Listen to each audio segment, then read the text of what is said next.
La violence numérique est un phénomène croissant au Gabon qui touche de nombreuses personnes et menace la cohésion sociale. Mais qu'est-ce que la violence numérique? Quelles sont ses causes et ses conséquences surtout? Le Gabon a-t-il les moyens de lutter contre ce fléau? Bonsoir et bienvenue à tous. C'est l'heure de notre grand débat du soir. Didier Simba, spécialiste de la sécurité numérique et de la cybercriminalité.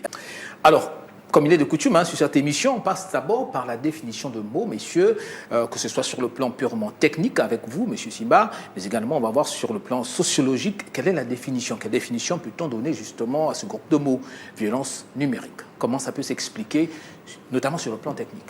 On retrouve très facilement, j'ai l'habitude de dire qu'il ne faudrait pas qu'on se perde avec les sigles qu'on peut mettre devant chaque chose. Dans violence numérique, on a déjà le mot violence, qui veut dire tout simplement de la violence qu'on peut subir. Le numérique fait juste allusion à tout ce qui peut être utilisé pour faire cette violence-là, c'est-à-dire un ordinateur, un smartphone, une connexion Internet, des applications ou des applications mobiles ou encore des réseaux sociaux. Donc tout ce qu'on peut faire qui peut atteindre une personne physique, que ce soit physiquement, moralement, psychologiquement, représente de la violence. D'accord. Alors, monsieur Simba, avec vous, on va tenter de comprendre quels sont les différents types de violences numériques et comment se manifestent-elles. Alors, les violences peuvent être de plusieurs genres. Le meilleur moyen de comprendre un cas de violence, ce serait de vous raconter une petite anecdote. Allez-y.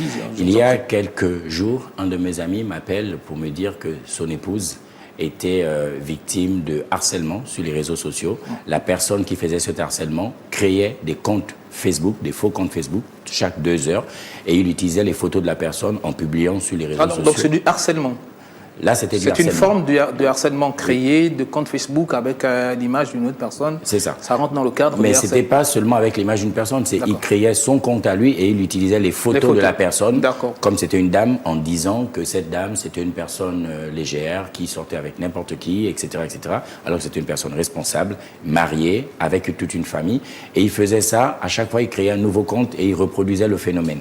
En me rapprochant, et mon ami, quand il m'a contacté, il m'a expliqué que sa femme était très abattue, très atteinte, très touchée par ce qui se passait parce que derrière, il y a des personnes qui récupèrent ce contenu et il y a des personnes qui le commentent en disant que oui, c'est vrai, je la connais, effectivement, elle est comme ça. Parfois, c'est même pas toujours vrai, parfois, c'est pas vérifié, mais des personnes se donnent le plaisir de commenter ces choses-là qui, dans la vraie vie, affectent la personne qui est exposée de cette manière. Donc les violences numériques peuvent être de plusieurs genres.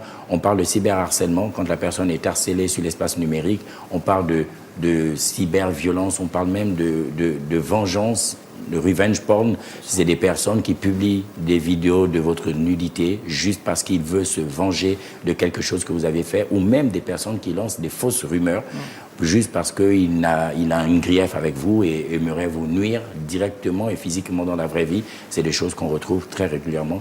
La violence numérique, la cyberviolence peut prendre plusieurs formes, mais la conséquence est immédiate. Elle atteint physiquement et directement la personne. D'accord, on reviendra largement sur ces... Oui, qui est dans le domaine, quel est le constat, quelle est l'analyse que vous faites justement, quelle est la frange la plus touchée, sinon la plus, j'ai envie de dire, enclin à cette violence numérique-là? Je pense que pour mieux analyser la situation, il faut faire des études. Les études, on n'en a pas au Gabon, on en a très peu. Pas encore. Même s'il y a de plus en plus des initiatives et donc on y travaille. Une étude que j'ai pu voir quand même, c'est que 52% des victimes, ce sont des femmes. Et la tranche d'âge la plus attaquée, c'est entre 18 et 30 ans. Quand on regarde 18 et 30 ans, c'est la génération ou alors les tranches d'âge des personnes qui sont le plus exposées sur les réseaux sociaux. Pourquoi le phénomène s'amplifie? À mon sens, il y a 2 facteurs, ou du moins 2 raisons. La première raison, c'est le sentiment d'être caché. Quand on est sur son smartphone, qu'on est à la maison, on a l'impression que je peux insulter qui je veux, je peux dire ce que je veux, la personne ne va jamais me retrouver, ou au pire, tu retrouveras mon compte, tu dénonces mon compte, et puis je crée un nouveau compte, et puis on continue, on recommence, rebelote. Et c'est vraiment ce que beaucoup de jeunes font, ou alors beaucoup de personnes qui se donnent à cet exercice malsain, du coup, le font. Ils se disent qu'ils sont cachés, on ne va jamais les rattraper. La deuxième raison, à mon sens, c'est l'impunité. Et en parlant d'impunité, il y a bien le côté où... au Gabon, nous avons des textes de loi, on le dira jamais assez, mais la mise en application de ces textes de loi peine à démarrer. On n'a pas encore un exemple d'une personne sur les réseaux sociaux qui aurait été condamnée d'être allée en prison parce qu'il a utilisé des propos qu'il ne fallait pas sur les réseaux sociaux. Et tant que ces personnes-là qui vont se prêter à cet exercice ne se retrouvent pas, ont le sentiment qu'ils ne seront jamais punis, ils vont continuer à le faire. Donc il y a certes l'oisiveté, comme on le disait tout à l'heure, mais il y a aussi le fait que nous sommes cachés et on ne va jamais me punir, je fais ce que je veux.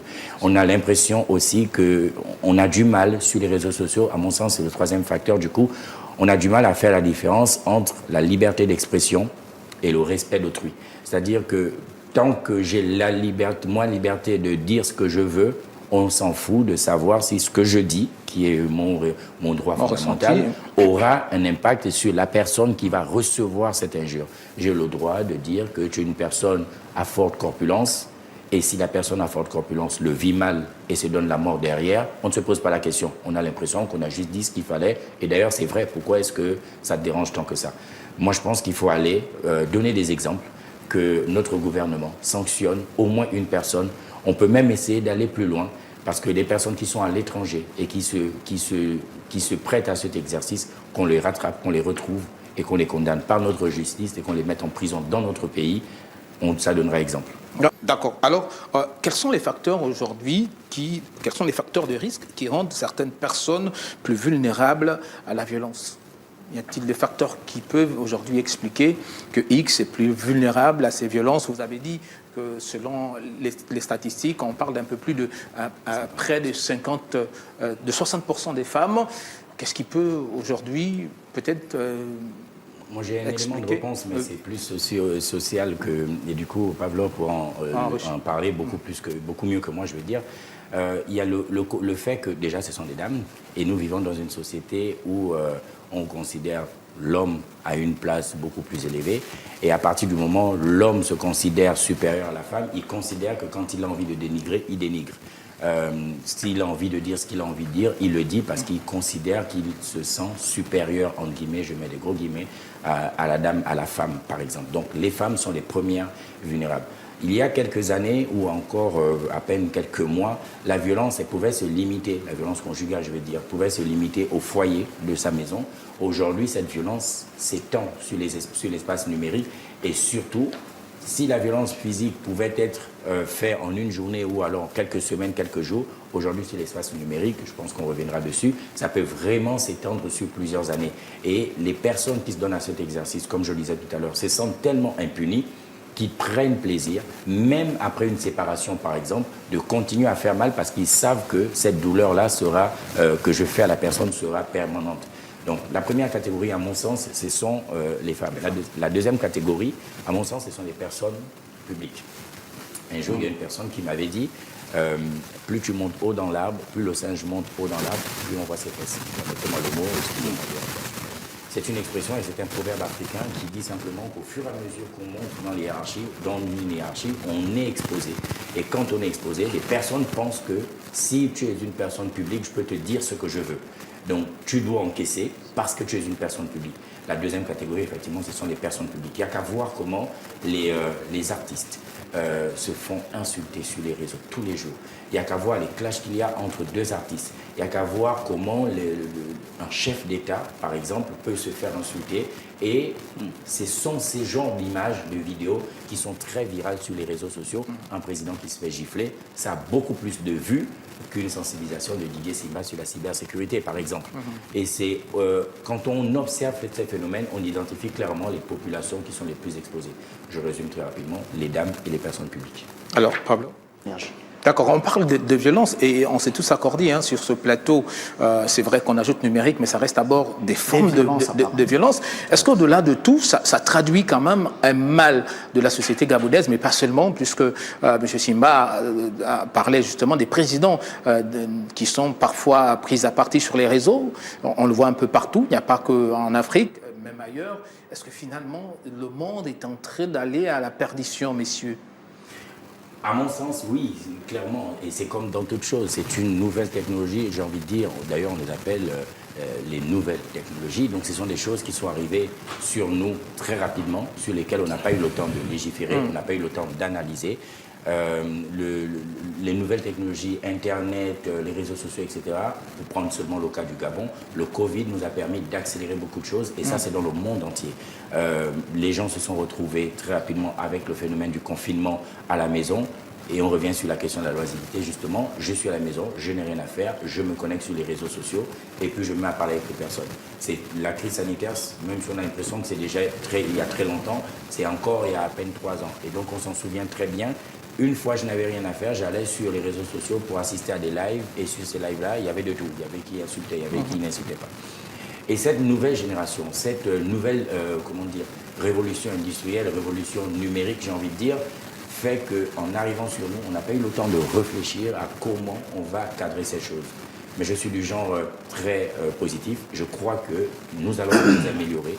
Au fur et à mesure, ça va être cadré. Au fur et à mesure, en multipliant ce genre d'échange, ce genre de débat, permettra de prendre des décisions, de sanctionner quand il faut sanctionner, et les personnes comprendront qu'il faut s'arrêter. Ça va s'améliorer dans les prochaines années, et les années d'après, on aura une nouvelle technologie qui arrivera, autre chose, je ne sais pas encore. On espère, en parlant de freiner, M. Simba, est-ce que faut-il réellement s'inquiéter, hein? C'est vrai qu'aujourd'hui, on est encore au niveau des injures, mais M. Aziz le dit, hein, il peut arriver que désormais, ça soit des entreprises, pourquoi pas, même la présidence gabonaise, qui soit attaquée.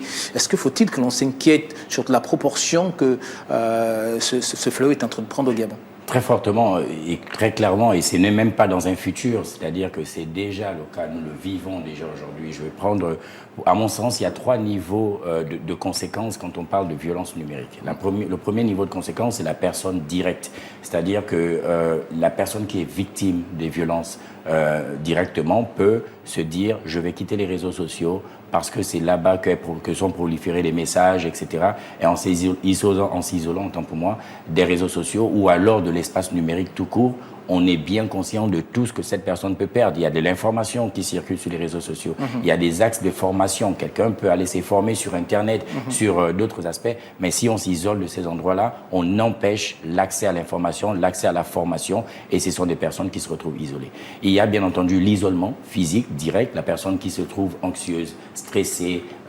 désemparée, peut avoir envie, et c'est ce qu'on a vu d'ailleurs dans un court-métrage qui a été publié sur les violences numériques, la personne avoir envie de se suicider.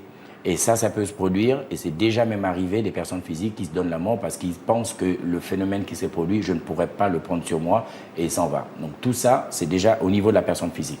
Le deuxième niveau, à mon sens, c'est l'entreprise. Une entreprise qui, prenons le cas simplement d'une PME, d'une école, et c'est déjà arrivé, j'en discutais avec des amis qui prennent plaisir à partager, par exemple dans des groupes WhatsApp, un message: n'allez pas inscrire votre enfant dans cette école parce que l'institutrice de cette école, elle a l'habitude de faire ceci ou cela.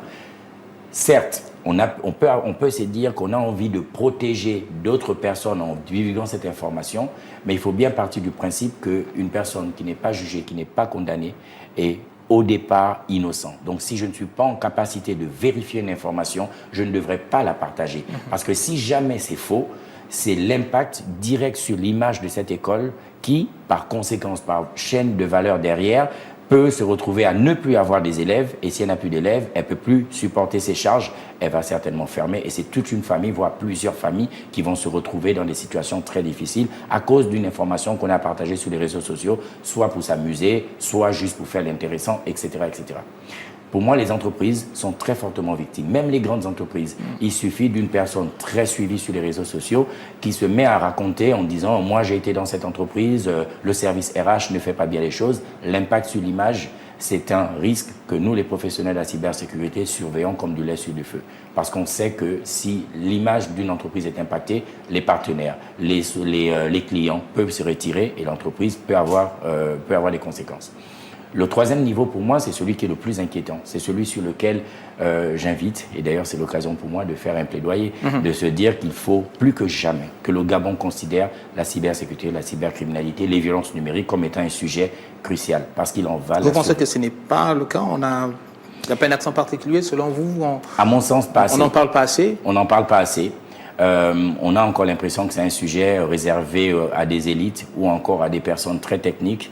Mais quand on considère que nous sommes en situation de guerre, ça il faut le dire, parce que les pays en face se protègent, se préparent et s'organisent quand il s'agit de la sécurité, de la cybersécurité, c'est pas juste pour faire plaisir, c'est parce qu'ils savent que nous sommes en situation de guerre. Et en situation de guerre, on n'a pas besoin de savoir qui est expert, qui n'est pas expert. On prend toutes les forces vives disponibles pour se protéger. Et aujourd'hui, j'entends encore qu'il faut faire un bac C, un bac D pour faire la cybersécurité. Il faut être très calé en informatique, il faut être très calé en code. Ce n'est pas le cas. C'est vrai que c'est un grand avantage, mais on a besoin de tous les niveaux de compétences pour pouvoir être accompagné sur ces aspects. Je parlais de souveraineté numérique et la souveraineté numérique, enfin la souveraineté d'un État, la souveraineté d'un pays. Pour moi, l'exemple le plus parlant, je ne sais pas si je peux en parler ici, mais c'est un souvenir qui me fait assez mal. On a tous vécu comme si c'était hier le génocide rwandais. Je ne sais pas si vous vous souvenez que l'outil de ce génocide très difficile pour l'humanité, c'était une radio. Et la radio véhiculait les informations qui ont incité à ce génocide. Aujourd'hui, on n'a plus besoin de radio. Aujourd'hui, il suffit de véhiculer un message via les réseaux sociaux pour inciter des personnes à avoir un comportement assez difficile. Tout à l'heure, Pavlov en parlait, on a stigmatisé une nationalité et ça peut déstabiliser directement un pays. Il est plus que jamais important et urgent qu'on considère la question de la sécurité numérique, la question de la cybersécurité au Gabon, plus que jamais. D'accord, puisque nous sommes en plein pied dans cette question de cybercriminalité et sécurité, vous avez parlé d'un livre que vous avez commis. Dites-nous, qu'est-ce qu'on retrouve justement dans ce livre? Alors oui, effectivement, en 2023, j'ai publié un livre qui s'appelle Cybercriminalité et la croisée. J'aurais dû l'intituler Les croisés, en fait, parce que le but, c'était de croiser ma perception de la question de la cybercriminalité entre l'Europe, où j'ai fait mes études et mes expériences professionnelles, et le continent africain. Aujourd'hui, j'ai la chance d'avoir visité une douzaine de pays africains et d'avoir échangé avec des professionnels de la question. J'ai voulu mettre tout ça dans le livre. C'est la première croisée. La deuxième croisée, c'était une volonté de publier un livre qui soit compréhensif de tous. C'est-à-dire que si j'avais publié un livre qui soit très technique, je pense que mes pairs, les professionnels de la sécurité, se seraient retrouvés et j'aurais perdu le grand public. Et si j'avais écrit un livre pour le grand public, j'aurais perdu mes collègues. Je me suis donc proposé d'écrire un livre qui serait dans le juste milieu et je crois que j'ai atteint l'objectif puisque sur la première année de publication de ce livre, j'ai fait plus de 560 exemplaires vendus. Et j'ai eu pas mal de retours positifs des personnes qui pensaient avoir compris. Dans ce livre, maintenant que ça me revient à l'esprit, j'ai évoqué quelques défis qui sont certes de manière générale, mais c'est ce que j'ai perçu dans les différents pays. Et aujourd'hui, en y pensant, et sur le sujet que nous abordons, des violences numériques, se retrouvent de plein pied, en fait. Dans ce livre, je parle des défis tels que la volonté de former, de sensibiliser, d'instruire, de donner... Former l'ensemble de la population ou une catégorie de personnes? L'ensemble de la population. D'accord. Nous sommes dans une situation où la première ligne de défense, c'est l'humain. C'est l'humain qui doit se défendre contre l'humain, du coup. Et à partir de ce moment, c'est l'humain qui doit être au courant de ce qui peut l'exposer et comment il peut se protéger. Pour moi, c'est le premier défi. Le deuxième défi, c'est de renforcer les compétences. On peut avoir autant de textes qu'on veut, mais demandez-moi combien de personnes, aujourd'hui, on parlait des dames par exemple, une dame sur deux au Gabon est victime de violences numériques, demandez-moi combien de personnes vont dans un commissariat pour poser plainte. Et si jamais elle arrive pour poser la plainte, est-ce que l'agent qui est dans le commissariat d'à côté, nous avons une cellule cybercriminelle de lutte contre la cybercriminalité au Gabon, mais si on ne sait pas où se trouve cette cellule, on ira dans la gendarmerie d'en face. Est-ce que ce collègue, cet agent de force de l'ordre est formé pour prendre ma déposition? Est-ce qu'elle est formée pour accompagner la déposition au niveau du procureur, au niveau du juge? L'avocat qui va me protéger ou alors qui va me défendre, est-ce que cet avocat est formé pour me défendre comme il faut? Quels sont les éléments de preuve aujourd'hui au Gabon qui sont retenus? Nous n'avons pas la signature numérique. Est-ce que la preuve numérique est acceptée? La capture d'écran, est-ce qu'elle est reconnue comme étant un élément de preuve? C'est autant de questions qu'on peut se poser et tant que la population elle-même n'est pas consciente ou au courant de ces infos, on retrouve un très fort taux des personnes qui ne vont pas signaler ces violences, qui n'oseront même pas aller porter plainte parce qu'elles ont l'impression de ne pas pouvoir être accompagnées. Je rassure tout de suite tout le monde, au Gabon, il y a bien des plaintes qui sont posées, il y a bien des poursuites qui sont menées. Donc j'invite bien toutes les personnes qui sont victimes d'aller porter plainte. Et je crois que plus il y aura des plaintes, plus l'État prendra conscience de la gravité de la question et donc commencera à former. Donc, dans ce livre, je reviens encore sur la question de la sensibilisation, de la formation, qui est un fléau qu'on retrouve de plus en plus dans tous les pays, et au Gabon en particulier. D'accord. Pour rester avec vous avant que Monsieur Ondier ne prenne la parole, vous avez parlé de regards croisés entre l'Europe et le continent. Pour rester dans notre Gabon, quel est le constat? À quel niveau le fossé entre justement ces questions, la manière dont elles sont prises et traitées au niveau de l'Europe et chez nous en Afrique, sinon pour ne pas parler du Gabon? Le fossé est très grand, franchement très grand. En janvier, je publierai, pour ceux qui me suivent sur mes différents réseaux sociaux, l'ensemble des réseaux sociaux, il suffit de chercher Didier Simba, et même sur Google, Didier Simba, vous allez me retrouver. Je publie énormément de rapports et des études sur la question de la cybercriminalité, que ce soit pour le Gabon et pour les pays africains.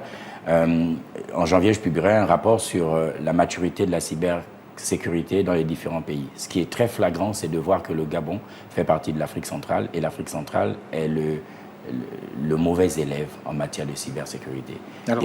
Et si on reste uniquement sur le Gabon, il y a énormément de choses à faire. J'ai analysé la maturité cyber sur 6 piliers. Le premier pilier, c'est mettre en place une stratégie nationale.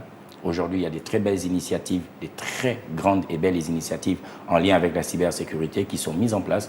Nous avons une volonté de construire un data center, c'est louable, c'est respectable. Nous avons une cellule anti-cybercriminalité, c'est louable. Nous avons plusieurs actions qui sont mises en place. Ça reste des actions ponctuelles. Quelle est la stratégie? D'où est-ce que nous partons et où nous voulons arriver à une date donnée? Nous n'en avons pas.